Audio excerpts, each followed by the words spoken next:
Hello students, क्या हाल चाल। I hope आप सभी लोग अच्छे होंगे और अपनी पढ़ाई को अच्छे से कर रहे होंगे। मेरा नाम है दीपक और मैं स्वागत करता हूं आपका अपना चैनल जैक ऑब्जेक्टिव पे। तो जैसा कि सर आपको मालूम है कि क्लास 10th का जैक बोर्ड का मॉडल पेपर जारी हो चुका है, तो सर मैं इसी मॉडल पेपर का सब्जेक्ट मैथ्स का, ठीक है, 30 ऑब्जेक्टिव क्वेश्चन लेकर आया हूं। इससे पहले सर मैंने साइंस का भी वीडियो अपलोड कर दिया। अगर सर आपने उस वीडियो को नहीं देखा है तो इसी वीडियो के डिस्क्रिप्शन में सर उस वीडियो का मैं लिंक डाल दूंगा, आप लोग सर वहां से जाके देख लेंगे।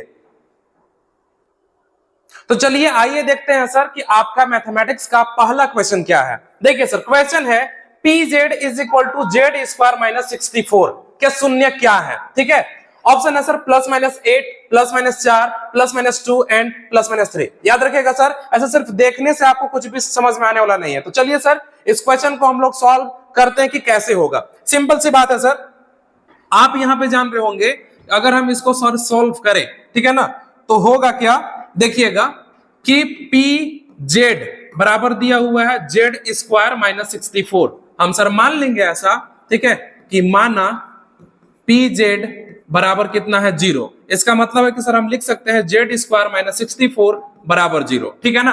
और जब इतना लिखेंगे सर तो जेड स्क्वायर बराबर क्या हो जाएगा, जरा देखिएगा, तो ये माइनस 64 इधर आएगा तो क्या हो जाएगा प्लस 64। देखिएगा सर इसके बाद यहाँ पे है तो जेड स्क्वायर, अगर स्क्वायर को सर हम इधर से उधर ट्रांसफर कर रहे हैं तो ये हो जाएगा अंडर रूट 64। और आपको अच्छे से मालूम है सर कि 64 का जो वर्गमूल होता है वो होता है प्लस माइनस 8। और ये आपको सर किस ऑप्शन में दिख रहा है, तो ये दिख रहा है सर ऑप्शन नंबर ए, यानी कि plus minus 8। I hope sir आप सभी को ये सब क्वेश्चन समझ में आ रहा होगा। ठीक है, अगला जो है सर वो क्या है, जरा देखिएगा सेकेंड नंबर, ठीक है ना।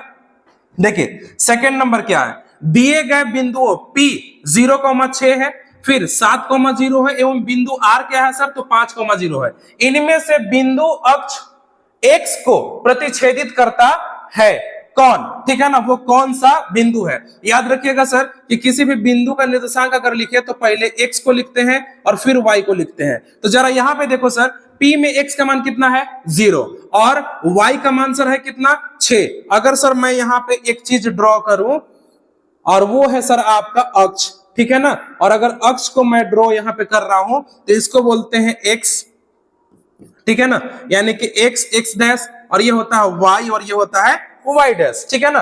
अगर मैं यहां पे बोल रहा हूं सर कि 0 6 है तो सर 0 तो यहीं पे होगा, y में 6 यानी कि यहां होगा, तो सर ये किसको, तो ये y अक्ष को प्रतिच्छेद कर रहा है। जबकि यहाँ पे पूछा क्या है कि x अक्ष को प्रतिच्छेदित करता है कौन।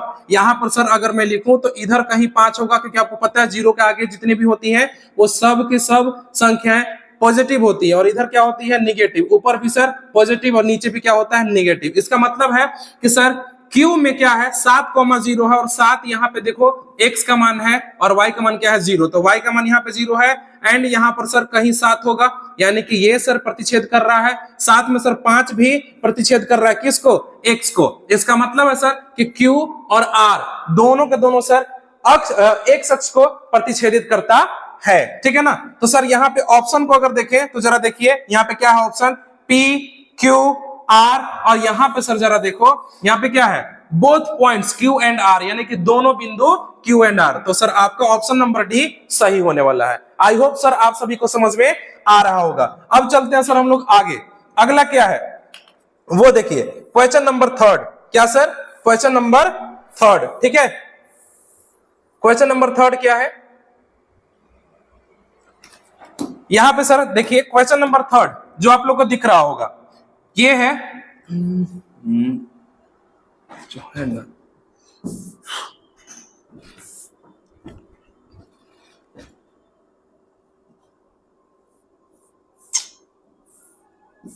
क्या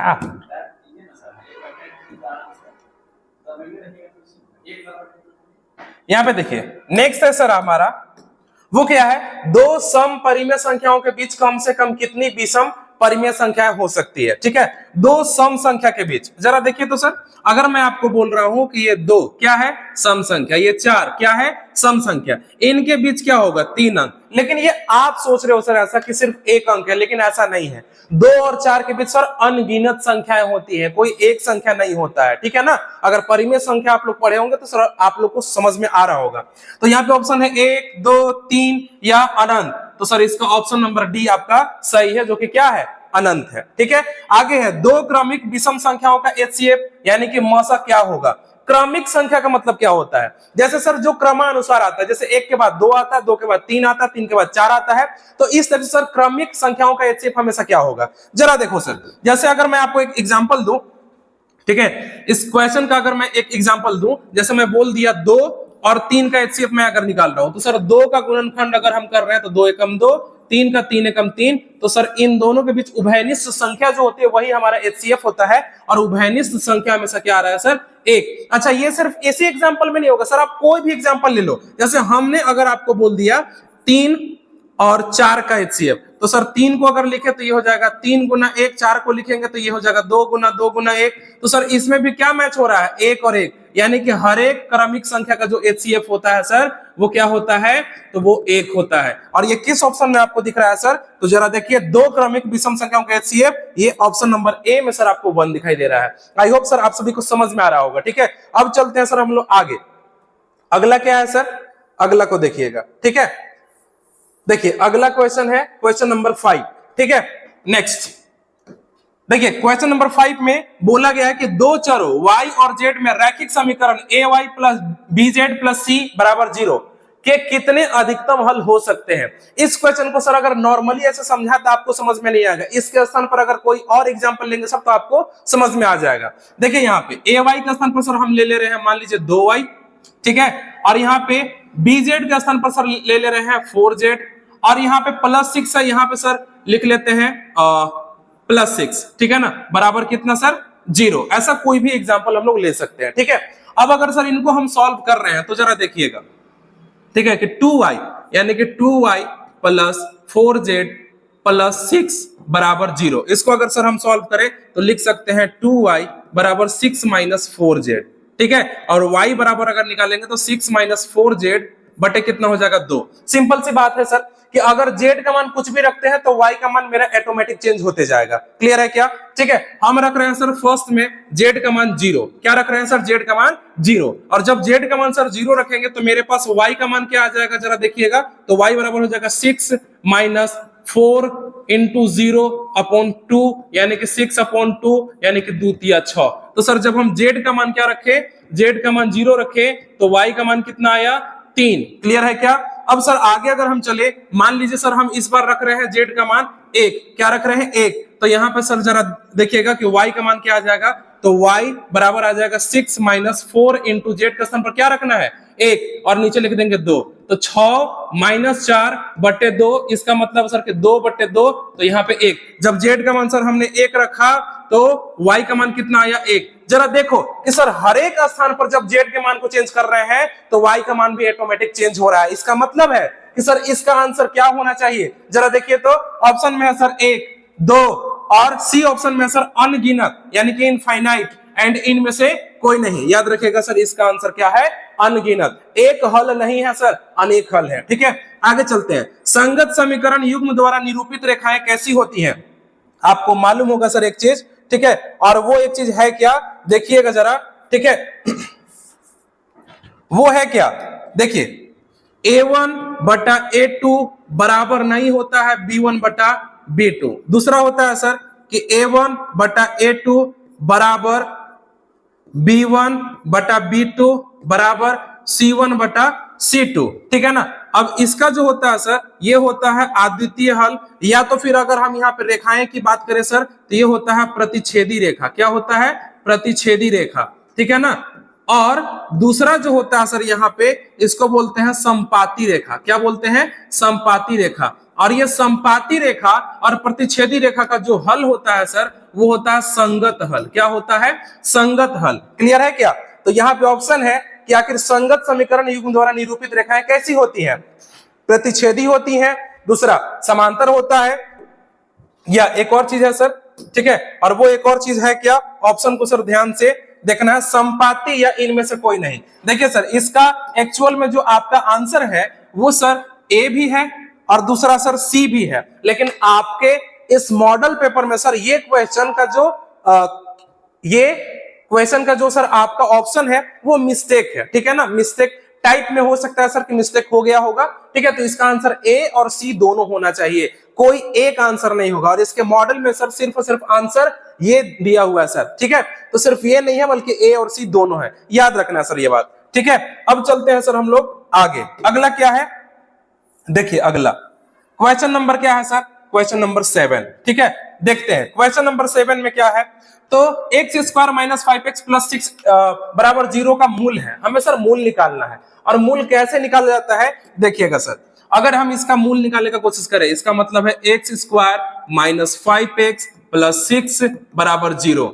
अब सर इसमें होता क्या है, तो हम लोग सर पहला पद से लेकर तीसरा पद को आपस में इनटू करते हैं, इनटू करने के बाद सर मेरे पास आया कितना 6x स्क्वायर, इसको सर ऐसा तोड़ना है कि मेरा बीच वाला जोड़ने पर आ जाए, तो सर इसको कर सकते हैं 2x माइनस 3x, क्योंकि इनको अगर जोड़ेंगे सर दोनों के दोनों होंगे माइनस में, अगर जोड़ेंगे भी तो आ जाएगा माइनस 5x, जो कि बीच वाला है सर, हमें इतना ही चाहिए, और अगर इनको हम इनटू कर रहे हैं तो माइनस माइनस हो जाएगा प्लस, और 3 दूना 6 x गुना x यानी कि 6x स्क्वायर, क्लियर है क्या।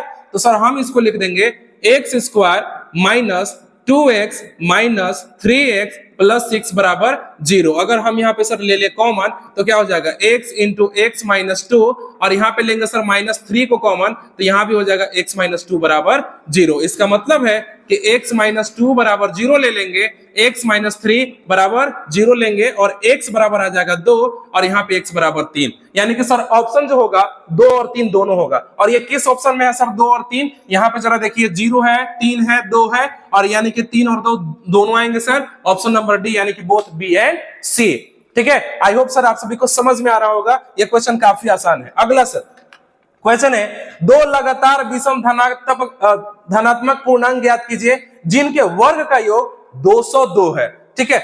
सच पूछे सर तो ये क्वेश्चन सॉल्व करना नहीं है इनको, बल्कि सर इनके ऑप्शन को सिर्फ और सिर्फ ध्यान में रख लेना है, क्वेश्चन आराम से बन जाएगा। वो दो संख्याओं के वर्गों को अगर जोड़ेंगे तो मेरा कितना आना चाहिए 202। तो सर चलिए पहला को अगर हम जांच करें तो 15 का स्क्वायर आप लोग को मालूम होगा और 17 का स्क्वायर, इन दोनों को जोड़ते हैं और जोड़ने के बाद अगर 202 आ रहा है तो सही है। तो 15 का स्क्वायर 225 हो जाता है और 17 का स्क्वायर सर होगा कितना 289। अब सिंपल सी बात है 200 200 अगर जोड़ रहे हैं तो ये हो जाएगा ऐसे ही 400। हमको 400 चाहिए क्या, बिल्कुल नहीं, हमको 202 चाहिए। तो सर पहला ऑप्शन तो गया, तो ऑप्शन के थ्रू भी सर आप आंसर दे सकते हो आसानी से। अब जरा देखो सर बी ऑप्शन, अगर हम यहाँ पे देखें 9 का स्क्वायर और दूसरा क्या है 11 का स्क्वायर, तो इन दोनों को जोड़ने पर सर मेरा 202 आना चाहिए। 9 का स्क्वायर कितना होता है 81, 11 का स्क्वायर कितना होता है 121, जरा इनको जोड़ो तो एक और एक कितना हो जाएगा 2, ठीक है ना, 8 और 2 10 के 0 हो जाएगा, और 8 सॉरी एक और एक एक मिनट, एक और एक 2, 8 और 2 10 के 0, एक और एक हो जाएगा 2, यानी कि सर आपका 202 आ रहा है। और 202 सर आ रहा है किसमें, ऑप्शन नंबर बी में, यानी कि ऑप्शन नंबर बी आपका सही है। बाकी ऑप्शन को सर देखने की भी कोई आवश्यकता नहीं है, ठीक है। अब चलते हैं सर हम अगला में, और अगला क्वेश्चन है क्या, जरा देखिएगा सर, अगला क्वेश्चन नंबर 9, ठीक है। क्वेश्चन नंबर 9 में है क्या, बोला है कि निम्नलिखित में से कौन एपी समांतर श्रेणी नहीं है, ठीक है ना, यानी कि सर एपी नहीं है, इसमें से कौन सा है।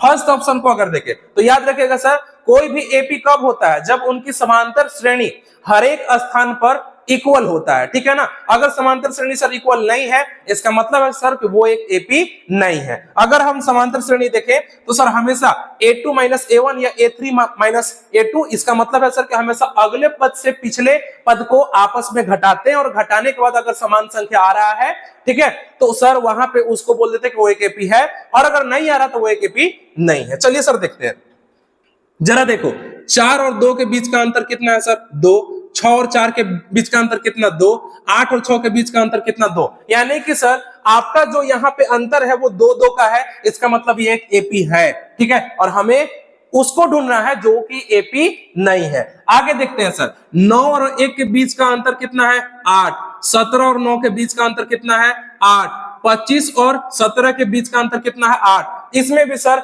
आपका जो है अंतर वो सेम है, इसका मतलब सर कि ये भी क्या है, समांतर श्रेणी है। ठीक है, आगे अगर देखें तो देखो यहाँ पे -6 में सर हम -4 को जोड़ेंगे तभी जाकर सर, सॉरी +4, ठीक है ना, कि -10 में +4 अगर जोड़ रहे हैं तो आएगा -6। यहाँ भी सर +4 का अंतर, यहाँ भी +4 का अंतर, इसका मतलब है सर कि ये भी हमारा समांतर श्रेणी है। तो ये 3 हो गया, तो सर बच गया अंतिम में सिर्फ एक, तो यही ऑप्शन होना चाहिए इसके अनुसार, लेकिन इसको भी सर जांच कर लेंगे, ऐसे नहीं, ठीक है ना।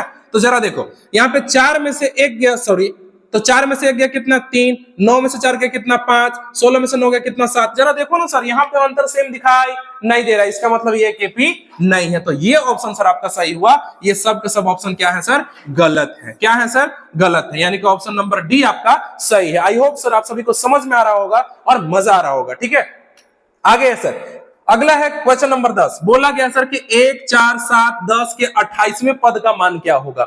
देखिए सर, इसमें है क्या क्या, इसमें सर हम निकालेंगे प्रथम पद। अगर हम यहाँ पे सर इस एपी को देखें, ठीक है, तो इस एपी में ए का मान कितना है 1, ठीक है, डी का मान सर कितना है, तो 4 - 1 बराबर कितना 3, एन का मान कितना है सर 28, और हमें निकालना है ए 28 का मान, यानी कि 28वां पद है कितना। आपको सर फॉर्मूला मालूम होगा कि चूंकि ए एन बराबर होता है ए प्लस एन -1 इंटू डी, और ए एन इसका मतलब क्या है सर कि ए एन का स्थान पर क्या रखना है 28, ए का मान 1, एन का मान 28 - 1 एंड डी का मान कितना हो गया सर 3। अगर इनको हम जोड़े तो कितना हो जाएगा 1 + 27 तिया होता है कितना 81, और 81 और 1 कितना होता है 82, यानी कि 28वां पद जो है सर वो आपका 82 है। और ये 82 किस ऑप्शन में है, जरा देखो सर, तो ये 82 आपको ऑप्शन नंबर सी में दिख रहा है। क्लियर है क्या, यानी कि क्वेश्चन नंबर 10 का ऑप्शन नंबर सी सही है। तो सर इस टाइप से आपको क्वेश्चन को सॉल्व करते हुए एक्सप्लेनेशन के साथ सर आपको चलना है। ठीक है, विदाउट रीजन रट्टा आपको मारने की कोई जरूरत नहीं है सर। तो चलिए चलते हैं सर नेक्स्ट में। अगला क्या है, अगला को देखेंगे। देखिए अगला जो है क्वेश्चन नंबर 11। ठीक है, क्वेश्चन नंबर 11 में है क्या, क्वेश्चन नंबर 11 में सर आपके पास दो समरूप त्रिभुजों के क्षेत्रफलों का अनुपात 16:81 है, तो उनकी संगत भुजाओं का अनुपात क्या होगा। तो पहले तो सर हम लोग दो त्रिभुज ड्रॉ कर लेंगे ताकि हम लोग को अच्छे से समझ में आए। जरा देखो यहाँ पे दो त्रिभुज क्या क्या हो सकते हैं। एक त्रिभुज सर हम मान लिए, ऐसा मान लीजिए ये ए हो गया, ये बी हो गया और ये सी हो गया। दूसरा हो गया सर ये डी और ये ई और ये हो गया एफ। ठीक है, पहले त्रिभुज का जो क्षेत्रफल है सर वो कितना है 16, कितना है वो है सर आपका 16। ठीक है, मिनट, यहां पे है 16 और ये है सर 81। इन दोनों के क्षेत्रफलों का जो अनुपात होता है सर इनकी संगत भुजाओं के वर्ग के बराबर होता है। इसका मतलब क्या है देखिएगा सर, तो एरिया ऑफ त्रिभुज ए बी सी और एरिया ऑफ त्रिभुज डी ई एफ जो होगा वो इनकी संगत भुजा, मतलब ए बी बटे बी सी, AC बटे DF एंड BC बटे EF। उतना लंबा में सर नहीं जाएंगे, सिर्फ एक चीज याद रखेंगे, AB बटे कितना हो जाएगा, तो ये हो जाएगा DC। क्लियर, क्या हो जाएगा DC, तो इनके वर्ग के बराबर होता है। और हमें पता है सर कि एरिया ऑफ त्रिभुज ABC का क्षेत्रफल कितना है 16, एरिया ऑफ त्रिभुज DEF का क्षेत्रफल कितना है 81, बराबर यहाँ पे सर लिख देंगे AB और यहाँ पे लिख देंगे सिर्फ DC। आपको मालूम है सर कि जब ये स्क्वायर इधर आएगा तो बनेगा क्या, जरा देखिएगा, तो ये हो जाएगा √16 बटे कितना 81, बराबर में लिख सकते हैं AB बटे कितना DC, क्योंकि सर स्क्वायर इधर से इधर आ गया। तो आपको पता है कि 16 का स्क्वायर जो होता है वो होता है 4 और 81 का कितना होता है 9, यानी कि AB बटे DC। इसका मतलब है सर कि AB अनुपात DC बराबर लिख सकते हैं 4:9। और ये किस ऑप्शन में सर आपको दिख रहा है 4:9, तो ये ऑप्शन नंबर सी में आपको दिखाई दे रहा है, यानी कि ऑप्शन नंबर सी आपका सही है। ठीक है, अब चलते हैं सर हम लोग आगे। अगला है समचतुर्भुज के विकर्ण 12 सेंटीमीटर और 16 सेंटीमीटर है, इसकी प्रत्येक भुजा की लंबाई कितनी होगी। देखिएगा सर, इस क्वेश्चन के लिए सबसे पहले तो हमको सर ड्रॉ करना होगा एक समचतुर्भुज। क्या सर, समचतुर्भुज। यहाँ पे अगर देखें तो मान लीजिए यहाँ पे ए है, यहाँ पे बी है, यहाँ पे सी है और यहाँ पे डी है। इनका विकर्ण अगर सर हम खींचे तो एक विकर्ण इधर हो गया और एक विकर्ण इधर हो गया। ठीक है, यहाँ पे सर जहां पे प्रतिच्छेद कर रहा है वहां पे मान लीजिए कि इसका जो नाम है वो कितना है O है। क्या नाम है सर इसका, O है। ठीक है ना, अब यहाँ पे देखो बी से लेकर डी तक, मान लीजिए अगर टोटल सर यहां से लेकर यहां तक बी से लेकर डी तक अगर 16 है, क्या है सर, बी से लेकर डी तक कितना है 16 सेंटीमीटर, और ए से सी तक सर अगर हम मान ले जैसे कि ए से लेकर सी तक जो है सर वो कितना है 12 सेंटीमीटर। तो याद रखिएगा सर कि ये दोनों के दोनों आधे हैं, इसका मतलब है सर कि अगर हम AC का आधा कर रहे हैं, AC अगर टोटल 12 है तो सर यहाँ पे OC बोलो, O से लेकर C तक या O से लेकर A तक, तो OC बराबर OA बराबर 12 का आधा होगा, यानी कि 2 छक 12। इसी तरह से सर BD हो जाएगा, BD में सर OD होगा और साथ में OB होगा, और ये सर 16 का आधा होगा, यानी कि 2 अठे 16। तो याद रखिए सर, देखिए यहाँ पे ये वाला जो हिस्सा आप लोग को दिख रहा होगा, ठीक है, ये वाला हिस्सा ये आपका हो गया सर कितना, तो AC में हमने लिया है 12 को, यानी कि हो गया 6, और ये वाला जो हिस्सा है सर ये दिख रहा है 8। हमें सर AD निकालना है, यानी कि एक भुजा की लंबाई, और अब आपको सर दिख रहा होगा कि हाँ ये एक समकोण त्रिभुज टाइप का है, और हम लोग सर यहाँ पे चल देंगे OAD में, त्रिभुज OAD में या AOD में। तो सर हम यहाँ पे लिख रहे हैं त्रिभुज AOD में, ये वाला हिस्सा सर आप लोग को दिखाई दे रहा होगा AOD में। अगर इसमें हम देखें सर तो देखिए लंब दिख रहा है, आधार दिख रहा है, हमें कर्ण निकालना, यानी कि पाइथागोरस प्रमेय हम लोग यूज करेंगे। तो क्या लिख सकते हैं सर, ये देखिए AD का स्क्वायर हमें निकालना है, यानी कि भुजा की लंबाई बराबर, यहाँ पे लिख देंगे सर हम लोग OA का स्क्वायर, और यहाँ पे लिख देंगे OD का स्क्वायर, कोई दिक्कत। अब यहाँ पे देखिए सर AD का स्क्वायर बराबर लिख देंगे, OA का मान है सर कितना, तो OA का मान है 6, तो 6 का स्क्वायर, फिर OD का मान कितना है 8 का स्क्वायर, इसका मतलब है कि AD का स्क्वायर बराबर 6 छक 36 और 8 28 64। हमें AD का मान चाहिए सर, स्क्वायर है उधर सर हम भेज देंगे, इनको अगर जोड़ेंगे तो कितना हो जाएगा 100, और 100 का वर्गमूल कितना होता है 10, और ये किस ऑप्शन में सर आपको दिख रहा है 10 सेंटीमीटर, तो ये है सर ऑप्शन नंबर सी में। ठीक है, आई होप आप सभी को समझ में आ रहा होगा कि ये क्या है। ठीक है, अगला है सर, अगला जो क्वेश्चन है उसको हम लोग देख लेते हैं। ठीक है, इसका अगर आप लोग चाहो तो स्क्रीनशॉट भी ले सकते हो। चलिए सर चलते हैं हम लोग नेक्स्ट क्वेश्चन में। ठीक है, अगला क्या है, क्वेश्चन नंबर 13 में सर, क्वेश्चन नंबर 13 क्या है देखिएगा, बोला गया है कि दो अक्षों के प्रतिच्छेद बिंदु को क्या कहते हैं। दो अक्षों के प्रतिच्छेद बिंदु को, सिंपल सी बात है सर, आप अगर दो अक्ष लेते हैं, एक इधर वाले को सर y अक्ष बोलते हैं, ठीक है ना, और इधर वाले को सर x अक्ष बोलते हैं, x डैश, यहाँ पे x, यहाँ पे y डैश, इस बिंदु को सर क्या बोलते हैं, तो आपको पता है कि इस बिंदु को सर बोलते हैं मूल बिंदु। क्या बोलते हैं, मूल बिंदु, जिसका निर्देशांक 0,0 होता है। ठीक है, तो ये चीज सर आपको हमेशा याद रखनी है। ठीक है, तो किस ऑप्शन में सर आपको दिख रहा है यहाँ पे, तो यहाँ पे दिख रहा होगा आपको ऑप्शन नंबर बी में, जो कि क्या है मूल, यानी कि ओरिजिन के नाम से जानते हैं इसको। आगे सर y अक्ष से 8 इकाई युग्म और x अक्ष पर एक बिंदु P स्थित है, तो बिंदु P के निर्देशांक क्या होगा। बहुत ही आसान चीज है सर, ठीक है ना, आपको सिर्फ और सिर्फ बोला y अक्ष से 8 इकाई, तो y अक्ष से 8 इकाई अगर हमें जानना है, ठीक है, तो मान लीजिए सर ये हमारा y है और ये हमारा 8 यहां होगा सर कहीं, और y अक्ष से हमको जाना है, मतलब y अक्ष से यहां पे जाएंगे, यानी कि इसका निर्देशांक जो होगा x का मान 8 एंड y का मान क्या हो जाएगा 0। सिंपल सी बात है। और ये किस ऑप्शन में सर दिख रहा है, तो ऑप्शन नंबर ए में दिख रहा है। क्लियर है क्या बच्चों। ठीक है, अब चलते हैं सर हम लोग आगे। अगला क्या है हमारा, उसको देखो जरा। ठीक है, क्वेश्चन है क्वेश्चन नंबर 15। ठीक है ना, क्वेश्चन नंबर 15 में दिया क्या है, cos a बराबर कितना है 3/5। देखिएगा सर, क्वेश्चन नंबर 15 दिया हुआ है cos a बराबर दिया हुआ है 3/5, और आपसे सर पूछा जा रहा है कि बताइए sec a का मान कितना होगा। आपको सर पता है कि cos जो होता है वो डायरेक्ट sec का उल्टा होता है। ठीक है, मतलब मैं लिख सकता हूं कि चूंकि cos a बराबर 1/sec a, सिंपल सी बात है सर।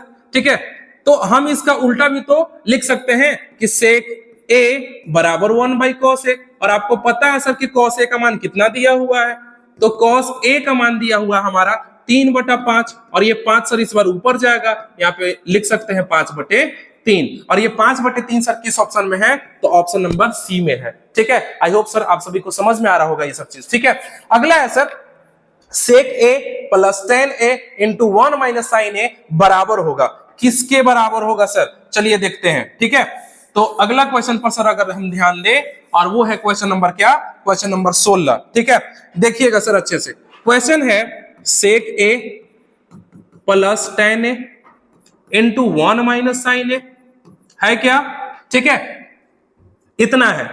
अब आपको पता होगा सर कि सेक ए और tan ए को हम सर cos ए के पदों में चेंज करेंगे। इसका मतलब है सर कि हम जानते हैं, अभी अभी हमने सीखा है कि सेक ए जो होता है वो 1 बाई cos ए के बराबर होता है, tan ए जो होता है सर वो sin ए बटे cos ए फॉर्मूला के बराबर होता है। लिख लेंगे सर आप लोग कि सेक ए जो होता है 1 बाई cos ए के बराबर होता है, ये फॉर्मूला है सर और आप लोग को याद रखनी है, ठीक है।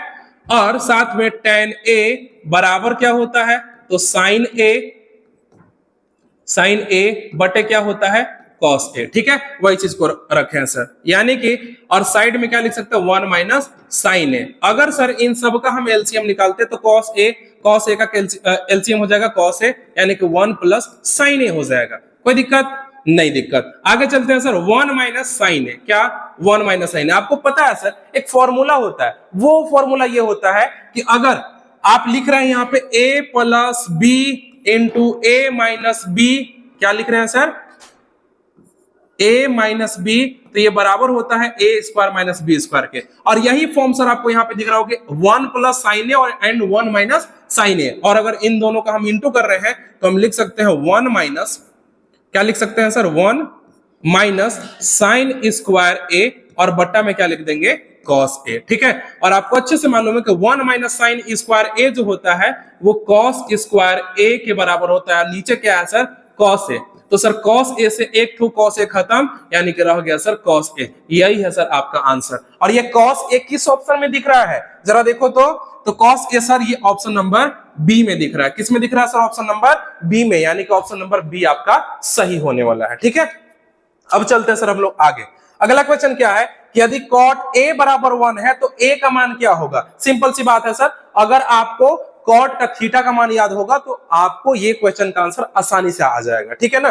कुछ नहीं है, आपको मालूम है सर कि cot 45 डिग्री का मान 1 होता है और ये 45 डिग्री सर कहां पे दिख रहा है, ऑप्शन नंबर सी में दिख रहा है, ठीक है ना। बस एकदम आसान है सर, ऐसे ही क्वेश्चन को उड़ाते जाओगे आप लोग अगर सर इस वीडियो में बने रहे तब, ठीक है। आगे चलते हैं सर हम लोग अगला, ठीक है। अगला क्या है सर जरा देखिएगा। क्वेश्चन है जब किसी सीधे खड़े खंभों की छाया और उसकी ऊंचाई बराबर हो तो सूर्य का उन्नयन कोण क्या होगा। सिंपल सी बात है भाई, कोई सीधे खड़े खंभा है, जैसे मान लीजिए सर ये हो गया आपका खंभा, ठीक है। तो इस खंभा का अगर लाइट मान लीजिए इधर से जा रही है तो सर इसका परछाई भी इधर कहीं बनेगा। और आपको मालूम है सर कि यहाँ पे एक त्रिभुज बन रहा है जो कि क्या होता है समकोण त्रिभुज, और यहाँ पे सर 90 डिग्री का एंगल होता है। और आपको एक चीज और मालूम है कि त्रिभुज के तीनों कोनों का योग 90 डिग्री होता है और यहाँ पे 90 डिग्री होता है सर, याद रखिएगा ये भी कितना होता है 45 डिग्री और ये भी क्या होता है 45 डिग्री, तभी जाकर सर 90 45 45 फिर से 90 90 90 180 होता है। इसका मतलब है सर कि सूर्य का उन्नयन कोण का मान क्या होना चाहिए 45 डिग्री होना चाहिए। क्या होना चाहिए 45 डिग्री। और ये 45 डिग्री सर किस ऑप्शन में आप लोग को दिख रहा है, तो ऑप्शन नंबर बी में दिख रहा है, ठीक है। आई होप आप सभी को समझ में आ गया होगा सर, बहुत ही आसान चीज है। आगे चतुर्भुज के चारों कोनों का योग कितने डिग्री का होता है, आपको पता होगा सर कि चतुर्भुज जो होते हैं जिसमें 4 भुजाएं होती है सर उन्हें बोलते हैं चतुर्भुज। और इनके चारों कोनों का योग जो होता है सर वो 360 डिग्री के बराबर होता है। कितने सर 360 डिग्री के बराबर, और ये 360 डिग्री ऑप्शन नंबर बी में दिख रहा है सर, बहुत ही आसान। आगे चलते हैं सर, अगला हमारा क्या है जरा देखिएगा। क्वेश्चन है सर आपके पास क्वेश्चन नंबर 20 कि दशमिक संख्या 111 यानी कि 111 है, ठीक है ना। तो ये क्या है सर, किस टाइप का संख्या है, ठीक है। चलिए देखते हैं। देखिए यहां पे है पूर्ण संख्या है यानी कि प्राकृत संख्या है या परिमेय संख्या है या इनमें से सभी। याद रखिएगा सर 111 संख्या प्राकृत संख्या के अंदर भी आता है, पूर्ण संख्या के अंदर भी आता है, परिमेय संख्या के अंदर भी आता है, और ऑप्शन नंबर डी में सर क्या लिखा हुआ है इनमें से सभी, यानी कि वो सभी में आता है। तो ये ऑप्शन नंबर डी आपका सही है, ठीक है ना। तो क्वेश्चन नंबर सर 20 कंप्लीट हो गया। अब चलते हैं सर हम लोग क्वेश्चन नंबर 21 में, ठीक है। और क्वेश्चन नंबर 21 है क्या देखते हैं सर, ठीक है। क्वेश्चन नंबर 21 को ध्यान से देखिएगा। क्वेश्चन नंबर 21 में बोला क्या गया है कि किसी त्रिभुज एबीसी के दो भुजा AB बराबर 7 सेंटीमीटर, BC बराबर 4 सेंटीमीटर, निम्न में से तीसरा भुजा के माप के लिए क्या संभव हो सकता है। आपको सर संभव में इसका आंसर देना है, बहुत ही आसान चीज है सर, याद रखिएगा। दो भुजाओं का योग करेंगे और दो भुजाओं का अंतर, मतलब सर इन्हीं दो भुजाओं का आपस में जोड़ेंगे और इन्हीं दो भुजाओं का आपस में घटाएंगे और संभव में सर इसका आंसर क्या होगा, सिर्फ हमें ये बताना है। तो सर वो दोनों भुजा है कौन, एक AB है और एक BC है, सिंपल सी बात है। तो सर हम भुजाओं का योग करेंगे, क्या सर, तो भुजाओं का योग करने वाले हैं, भुजाओं का योग। अगर भुजाओं का सर योग कर रहे हैं, इसका मतलब है कि एक है सर 7 और एक है 4, तो 7 4 कितना हो गया 11। मतलब सर जो भी होगा वो 11 से अधिक होगा, क्या होगा सर, 11 से अधिक होगा, याद रखिएगा। फिर से सर सेम चीज कि यहाँ पे योग नहीं बल्कि इस बार अंतर होगा। अंतर का मतलब क्या होता है, घटाव। तो सर 7 में से घटाएंगे किसको, 4 को, तो बचेगा 3, और यहां पर सर जो मान होगा वो 3 से अधिक होगा। क्या होगा सर, 3 से अधिक होगा। जैसे ऊपर में सर 11 से अधिक है, तो जरा देखो तो 11 से अधिक ऑप्शन में कहां दिख रहा है सर, 11 से अधिक 12 दिख रहा है, 3 से अधिक क्या दिख रहा है, 6 दिख रहा है, और यहाँ पे A और C ऑप्शन है, सॉरी एक मिनट, एक 11 है और दूसरा क्या है सर, 3 है। A और B दोनों, A और B दोनों,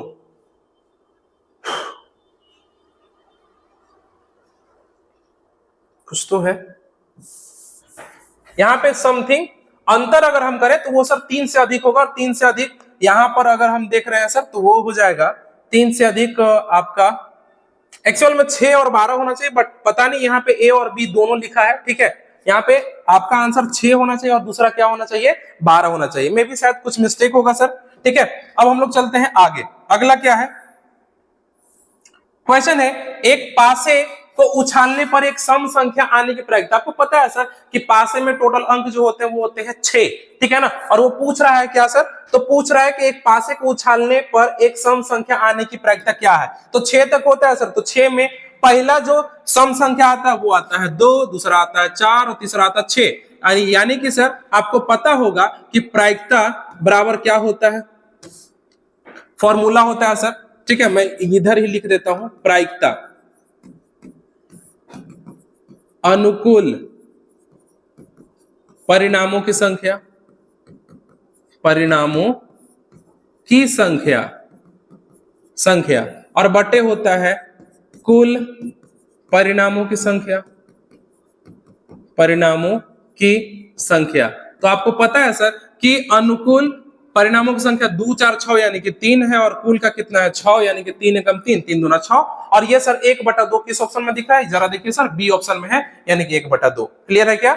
अब आगे चलते हैं, निश्चित होने वाली घटना की प्रायिकता। याद रखिएगा सर, निश्चित होने वाली घटना की प्रायिकता हमेशा 1 के बराबर होता है। किसके सर, 1 के बराबर होता है। अब चलते हैं सर आगे। बोला गया कि एक पासा को उछाला जाता है तो 3 के गुणक संख्या आने की क्या प्रायिकता है। पासा को अगर हम उछाल रहे हैं सर 3 का गुणक, 3 एकम 3 और 3 दूना 6, सिर्फ 2 आता है। यानी कि यहां पर सर 3 का गुणक आने का अगर प्रायिकता निकाल रहे हैं किसका, 3 का गुणक, 3 का गुणक। तो याद रखिएगा सर अनुकूल परिणामों की संख्या 2 और कुल का कितना है 6, 2 एकम 2 और 2 तिया 6, यानी कि 1/3, और 1/3 सर आपको ऑप्शन नंबर बी में दिख रहा है, ठीक है। तो सर ऐसे ही क्वेश्चन को सॉल्व करना है। अब हम लोग आते हैं अगला क्वेश्चन में, और अगला क्वेश्चन है क्या सर, तो क्वेश्चन नंबर 25 क्या है सर, क्वेश्चन नंबर 25 जरा देखिएगा।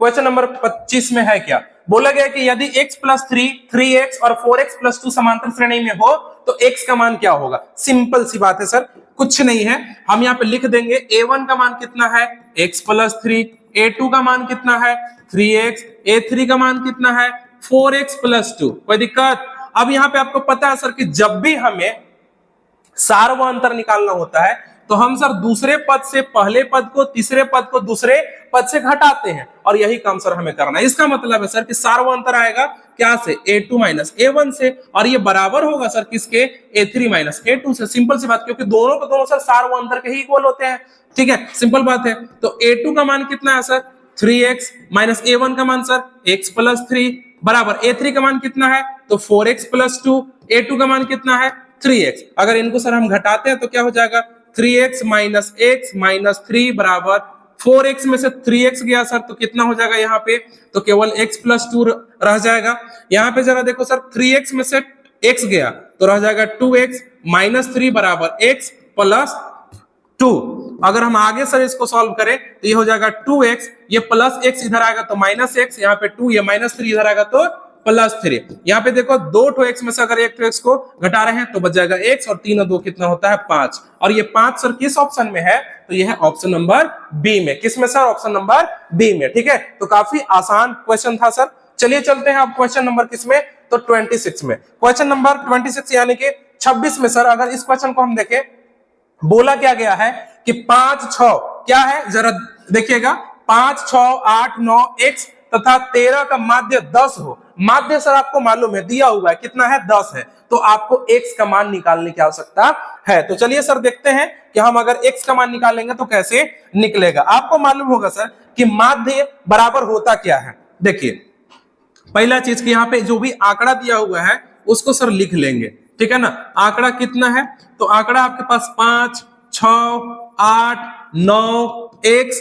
एंड क्या है सर 13, साथ में क्या दिया हुआ है सर माध्य, क्या दिया हुआ है माध्य, माध्य कितना है 10। अब सर माध्य अगर हम निकाल रहे हैं तो जो भी आंकड़ा होता है सर, ठीक है ना, उनका योगफल होता है, यानी कि इन सभी को आपस में जोड़ते हैं, ठीक है। और ये कितने अंक का है उसको भी सब नीचे लिखते हैं, कितने नंबर में है, 1 2 3 4 5 6, ठीक है ना, तो उसको लिख देते हैं। तो माध्य बराबर लिख देंगे 5 plus 6 plus 8 plus 9 plus x plus 13, then upon यहाँ पे सर क्या हो जाएगा 1 2 3 4 5 6 यानी कि 6 हो जाएगा। और आपको पता है सर कि माध्य का भी मान दिया हुआ है, इन सबको अगर जोड़ रहे हैं तो कितना हो जाएगा, 13 और 9 होता है कितना 22, 22 और 8 30, 30 और 6 36, 36 और 5 सर 1 मिनट 13 और 9 22 और 8 30, 30 और 6 होता है सर कितना, तो 30 और 6 आपका हो जाएगा 36, 36 और 5 कितना होता है 41, तो लिख देंगे सर 41 प्लस x और बटे में कितना हो जाएगा 6।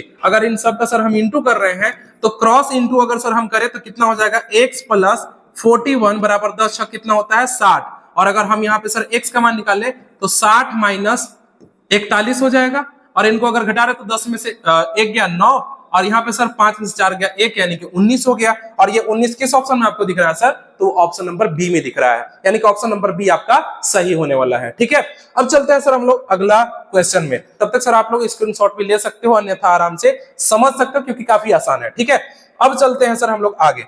अगला क्या है, अगला है क्वेश्चन नंबर 27।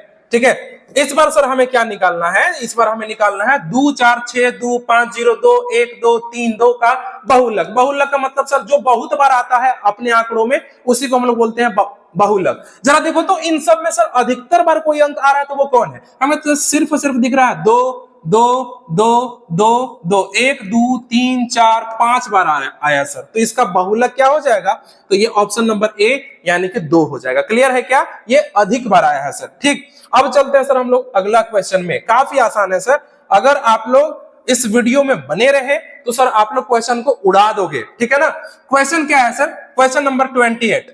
जरा देखिएगा सर क्या है, 8 7 12 15 10 9 11 13 14 की माध्यका क्या होगी, माध्यका निकालना है सर।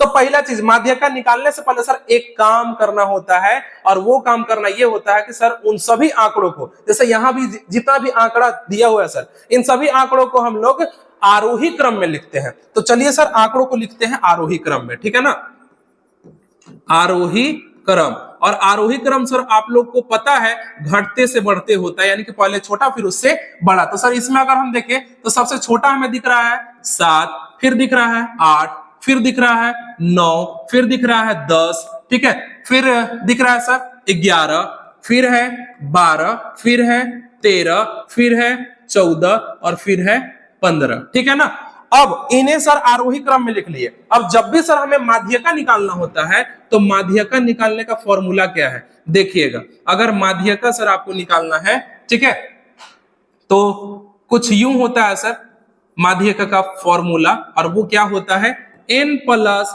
1 बटे 2।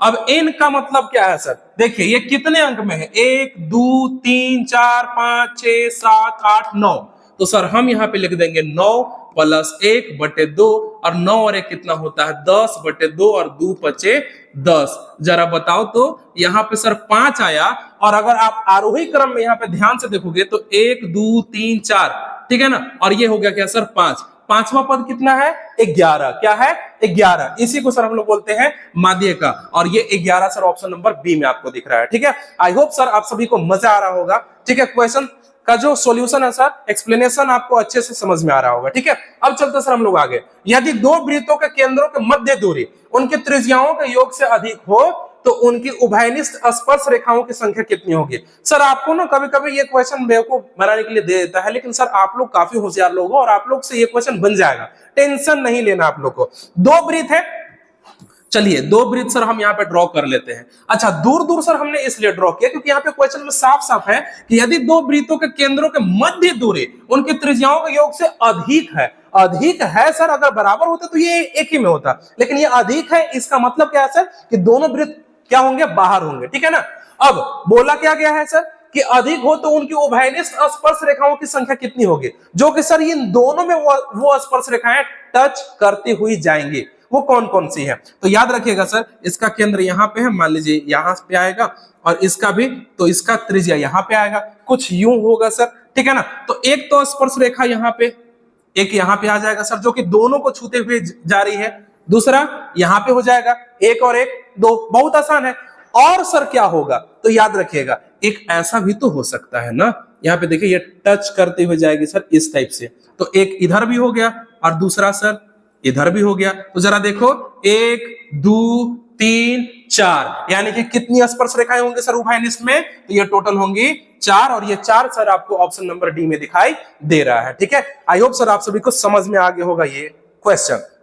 अब चलते हैं सर हम लोग अगला में, और अगला हमारा क्या है जरा देखेंगे। ठीक है, अगला क्या है हमारा, देखिए क्वेश्चन नंबर 30, जो कि सर आपका लास्ट क्वेश्चन है। ठीक है, अब लास्ट क्वेश्चन में बोला क्या गया है सर, ध्यान से हम लोग समझेंगे। क्वेश्चन है कि दो गोले के आयतन का अनुपात 64:27 है, उनके पृष्ठ क्षेत्रफल का अनुपात क्या होगा। पहला चीज सर आपको गोले का आयतन मालूम होना चाहिए। ठीक है ना। दो गोले अगर हम लेंगे सर, तो दो गोले का आयतन आपको पता है कि गोले का आयतन जो होता है, आयतन जो होता है वो होता है 4/3 पाई आर क्यूब। तो चूंकि यहाँ पे एक गोला नहीं है सर, एक गोला यहाँ पे ले लिया और दूसरा यहाँ पे ले लिया। ठीक है ना। इसका त्रिज्या का जो मान है सर वो मान लिए R1, और इसका जो त्रिज्या है सर वो क्या है R2। ठीक है ना, मान लेते हैं ऐसा। ठीक है, तो यहाँ पे सर हम लिख देंगे गोले का आयतन 4/3 पाई R1, और यहाँ पे हो जाएगा क्यूब, और यहाँ पे हो जाएगा सर 4/3 पाई R2 का क्यूब। क्लियर है। अब आपको गोले का आयतन का ना अनुपात दिया हुआ है, दोनों का अनुपात दिया हुआ है, वो कितना है सर, तो यहाँ पे है 64/27। ठीक है, बराबर में यहाँ पे देखिए 4/3 पाई 4/3 पाई खत्म हो गए, यहाँ पे हो जाएगा R1 का क्यूब और यहाँ पे हो जाएगा R2 का क्यूब। ठीक है, अब इन दोनों के क्यूब को सर अगर हम इधर ट्रांसफर कर रहे हैं, इसका मतलब ऐसे हम लिख सकते हैं सर R1/R2, और यहाँ पे सर हो जाएगा रूट 64/27, और यहाँ पे आ जाएगा 3। इसका मतलब सर कि हमें 64 का घनमूल निकालना है। और जब घनमूल निकालेंगे सर, तो 64 का जो घनमूल होता है वो कितना होता है 4, और 27 का कितना होता है 3। अभी भी सर ये क्वेश्चन सॉल्व नहीं हुआ है। अब हमें सर क्या निकालना है, इनके पृष्ठ क्षेत्रफल का अनुपात। तो अब हमें सर पृष्ठ क्षेत्रफल का अनुपात निकालने के लिए हमें गोले का पृष्ठ क्षेत्रफल भी मालूम होना चाहिए। ठीक है ना। अब गोले का पृष्ठ क्षेत्रफल क्या होगा, इसको सर सॉल्व कर रहे हैं यहाँ पे। ठीक है ना, तो गोले का पृष्ठीय क्षेत्रफल ये होता है 4, क्या होता है सर 4 पाई आर स्क्वायर। अब दोनों का सर अगर हमें निकालना है तो होगा क्या, तो सर दोनों का पृष्ठ क्षेत्रफल यानी कि दोनों गोले का पृष्ठीय क्षेत्रफल का अनुपात। ठीक है, अगर इनका अनुपात निकाल रहे हैं सर, तो याद रखिएगा क्या लिख देंगे हम लोग 4 पाई